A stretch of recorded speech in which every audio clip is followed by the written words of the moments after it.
করলা খেতে কিন্তু বেশিরভাগ মানুষই পছন্দ করে না, কিন্তু এইভাবে যদি করলা ভর্তা বানানো হয় তাহলে কিন্তু ভীষণ খেতে ভালো লাগে, সবাই খেতে পারবে। তো এখানে দুটো করলা আমি নিয়ে নিয়েছি আর একটা টমেটো, এগুলোকে আমি সিদ্ধ করে নিয়েছি। আর দুটো পেঁয়াজ কাঁচা লঙ্কা কুচিয়ে নিয়েছি।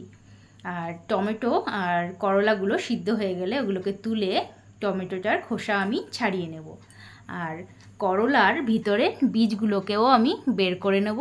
তোমরা চাইলে বীজগুলো দিতেও পারো, যারা বীজগুলো খেতে ভালোবাসে তারা দিতে পারে, আর না হলে এগুলোকে বেছে আমি কিন্তু ফেলে দিয়েছি। করলার এই ভর্তাটা কিন্তু আমি এই প্রথমবারই বানালাম আর এই প্রথমই খেলাম। তো বানানোর আগে কিন্তু ভাবছিলাম যে আদৌ এটা খাওয়া যাবে কি না পেঁয়াজ দিয়ে টমেটো দিয়ে, তবে বানানোর পর কিন্তু খেয়ে দেখি এটা ভীষণ ভালো লেগেছে।